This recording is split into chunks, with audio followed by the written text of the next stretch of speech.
अस्सलाम वालेकुम, once again welcome back to my YouTube channel. आज हम लोग इस क्लास में अपने एक्सरसाइज नंबर 3 को सॉल्व करेंगे। एक्सरसाइज नंबर 3 हमारे पास जो क्वेश्चन है वो हमारे पास ये है कि जो एक्चुअल और बजटेड डेटा जो है वो हमारे पास 19, ठीक है, ये मतलब 19 ये ईयर हमारे पास अवेलेबल है। ठीक है, हम लोगों ने इसको ईयर वाइज तो नहीं करते वी, ठीक है, हम लोग सिंपल इसको यहाँ पर क्वेश्चन को डायरेक्ट सॉल्व करेंगे। तो हमारे पास जो डेयरफील्ड डिस्ट्रीब्यूशन कंपनी है इसका हमारे पास ये नीचे अवेलेबल है कुछ डेटा। ठीक है, दो प्रोडक्ट है, मतलब प्रोडक्ट ए और प्रोडक्ट बी। ठीक है, एक्चुअल सेल है, फिर एक्चुअल जो कॉस्ट ऑफ गुड्स सोल्ड है वो हमारे पास है, फिर बजटेड, इस तरह दोनों अवेलेबल है। अब रिक्वायरमेंट हमारे पास क्या है? रिक्वायरमेंट हमें कह रहे हैं the computation of the following variances. ठीक है, sale price, sale volume, cost price और कॉस्ट वॉल्यूम, मतलब 4 हमारे पास वो आ गई। फिर नेक्स्ट हमारे पास रिक्वायरमेंट 2 क्या है कि the sale mix and final sale volume variances, round off computation to 3 decimal places. हमारे पास 2 रिक्वायरमेंट है। एक में हमारे पास रिक्वायरमेंट क्या है कि हम लोगों ने ये 4 पार्ट्स जो है ना इसको हम लोगों ने सॉल्व करना है। फिर हमने सेल मिक्स और फाइनल सेल वॉल्यूम वेरिएंस ये हमने मालूम करना है। ये क्वेश्चन भी हमारे पास सेम ही है जिस तरह हम लोगों ने इसे प्रीवियस 2 वीडियोज़ में, इसे प्रीवियस जो क्लासेस में हम लोग जिस तरीके से सॉल्व किया इसको भी हम लोगों ने इस तरीके से सॉल्व करना है। तो चलते हैं अब हम अपने क्वेश्चन को सॉल्व करते हैं। सबसे पहले हमारे पास आते हैं सेल प्राइस वेरिएंस। ठीक है, जो रिक्वायरमेंट 1 थी हमारी, तो सेल प्राइस वेरिएंस में हमारे पास सबसे पहले क्या आएगा? Actual unit sold at actual price. Actual unit sold at actual price, हमारे पास प्रोडक्ट 2 हैं। ठीक है, तो अब हम लोगों ने सबसे पहले इसके यूनिट चेक करते हैं कि हमारे पास इसके यूनिट्स कितने हैं। हमारे पास ये यहाँ पे अवेलेबल है। ठीक है, एक्चुअल सेल के हमारे पास कितने 60,000 है और $1 इसकी हमारे पास प्राइस है। ठीक है, पर यूनिट प्राइस $1 है। और जो प्रोडक्ट बी है उसके 20,000 यूनिट है और उसके हमारे पास $2 उसकी पर यूनिट प्राइस।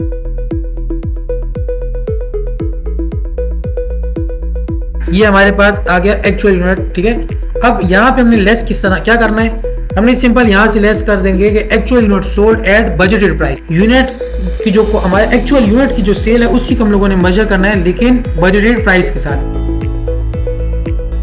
अब यहाँ पे हमारे पास सबसे पहले चेक करेंगे कि हमारे पास जो यूनिट हैं वो कितने यूनिट, तो हमारे पास यही अवेलेबल है, लेकिन जो प्राइस है वो चेक करेंगे कि हमारे पास पर यूनिट प्राइस क्या है। ठीक है, तो बजटेड सेल की 1.5 और 2.5 ये हमारे पास क्या है? सेल प्राइस है। इस तरह ये हमारे पास क्या आ गया? ये हमारे पास अनफेवरेबल आ गया,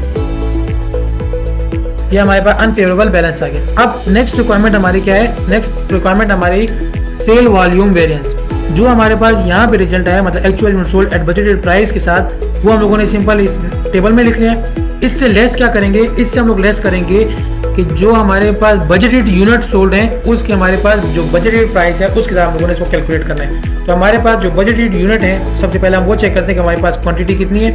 हमारे पास क्वांटिटी है 50,000 एंड 35,000।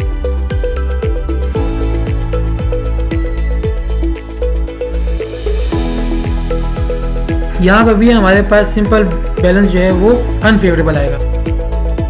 अब नेक्स्ट रिक्वायरमेंट हमारे क्या है? नेक्स्ट रिक्वायरमेंट है हमारे पास कि कॉस्ट प्राइस वेरिएंस मालूम करना है। तो कॉस्ट प्राइस वेरिएंस में हम लोगों ने जो प्रीवियस क्लासेस में जो फार्मूला लिखा था, हम सिंपल सबसे पहले यहाँ पे ये फार्मूला लिख लेंगे कि actual unit sold at actual price, actual cost. अब हमारे पास एक्चुअल यूनिट सोल्ड जो थे वो हमें ऊपर अवेलेबल हैं। अब हम लोगों ने इसको मालूम करना है एक्चुअल कॉस्ट इसकी। एक्चुअल यूनिट ये है हमारे पास और जो एक्चुअल कॉस्ट है वो हमारे पास है 80 और हमारे पास जो इसके हैं वो हमारे पास 1.85।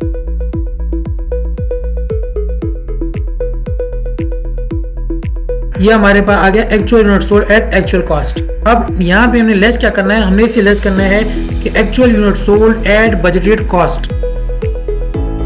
अब हमारे पास जो एक्चुअल यूनिट्स हैं वो हमें यहाँ पे अवेलेबल है, लेकिन जो बजटेड कॉस्ट है उसको हम लोगों ने यहाँ पे चेक करते हैं। तो हमारे पास जो बजटेड कॉस्ट है वो हमारे पास है $1 और $2।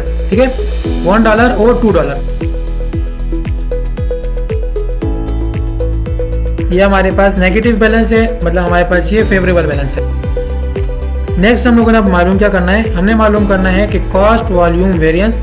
हमारे पास जो actual unit at budgeted cost थी हम लोगों ने सिंपल उसको मेंशन कर दिया। अब इससे लेस क्या करेंगे? इससे हम लोग लेस करेंगे कि budgeted unit sold at budgeted cost. ठीक है, सबसे पहले हमने यहाँ पे एक्चुअल कॉस्ट, उससे बजटेड कॉस्ट, फिर यहाँ पे बजटेड कॉस्ट के एक्चुअल यूनिट की बजटेड कॉस्ट और फिर बजटेड यूनिट के बजटेड कॉस्ट, हमने ये मालूम करना है।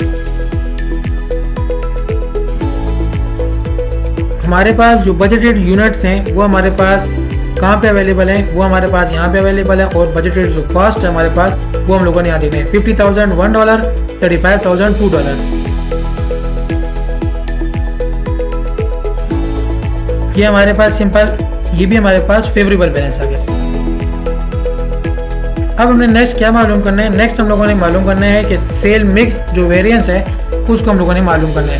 तो सेल मिक्स वेरिएंस हमारे पास सिंपल यहाँ पे ये आ जाएगा, एक्चुअल जो यूनिट सोल्ड किए थे हम लोगों ने बजटेड प्राइस पे, उससे हम लोगों ने माइनस क्या करना है कि जो एक्चुअल यूनिट सेल है उसको हम लोगों ने जो बजटेड कॉस्ट के साथ माइनस करना है। तो हमारे पास यहाँ पे क्या आ रहा है, ये हमारे पास यहाँ पे आ रहा है डिफरेंस। तो ये डिफरेंस हमारे पास यहाँ पे आ गया। अब यहाँ पे हमने एक चीज़ जो माइनस करनी है, जो हम लोग प्रीवियस क्लास में भी माइनस इसमें हमने की थी, वो क्या थी कि हम लोगों ने इसको माइनस करना है कि जो एक्चुअल यूनिट सेल थे, ठीक है, जो हमारे पास जो एक्चुअल यूनिट सेल हुए थे उसके हम लोगों ने average budgeted gross profit rate ये हमने मालूम किया था।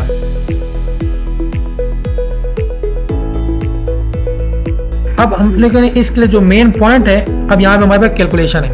कैलकुलेशन के लिए हम लोगों ने सिंपल इस अब वर्किंग वाली साइड पे आ जाएंगे। वर्किंग वाली साइड पे हमारे पास सबसे पहले आते हैं एक्चुअल यूनिट। तो एक्चुअल हमारे पास 60 प्रोडक्ट ए के थे और हमारे पास 20 जो थे वो हमारे पास किसके थे, प्रोडक्ट बी के। ये हमारे पास टोटल एक्चुअल यूनिट आ गए। नेक्स्ट हम लोगों ने यहाँ पे क्या, हमारे पास बजटेड जो यूनिट थे हमारे पास ए के 50 थे, ठीक है, और बी के हमारे पास थे 35,000।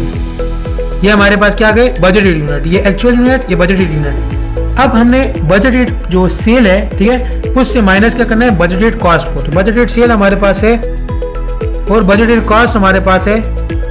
अब हमारे पास जो मेन ये पॉइंट है, ठीक है, मेन ये पॉइंट है, इसको हम लोगों ने ऊपर लिखकर डिवाइड इस पे कर देना है। तो हमारे पास ये ऑप्शन आ रहा है। अब उन्होंने हमें बताया कि हम लोगों ने इसके सिर्फ 3 पॉइंट लेने हैं, तो ये हमारे पास 3 पॉइंट आ गए इसके, ठीक है, 0.353। अब हम लोगों ने यहाँ पे यूनिट के साथ मल्टीप्लाई करना है 80,000, ठीक है, मल्टीप्लाई बाय क्या, मल्टीप्लाई बाय हमारे पास आ गया 0.353।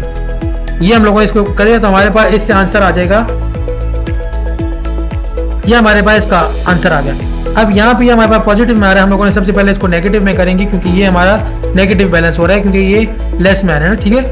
अब सिंपल हम लोगों ने ये बैलेंस अब इधर पॉजिटिव में लेना है, तो हम लोग सिंपल यहाँ पे क्या लिख लेंगे, सिंपल यही अमाउंट लिख लेंगे ताकि हमारे पास इसका रिजल्ट सही रहे।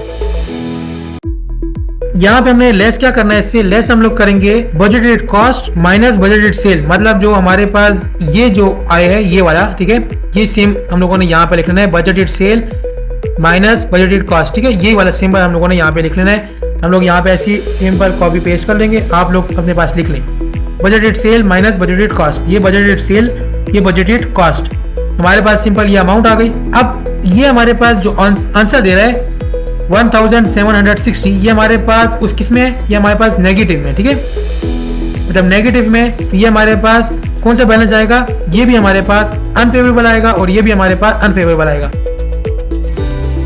ओके स्टूडेंट, आई होप आप लोगों को इस क्वेश्चन की भी समझ आ गई होगी। इन केस आप लोगों को कहीं पे भी कोई डाउट है तो आप लोग अपने डाउट कमेंट के जरिए क्लियर करवा सकते हैं। आज के लिए इतनी क्लास, इंशाल्लाह मिलते हैं अपने आने वाले प्रॉफिट प्लानिंग के न्यू लेक्चर में।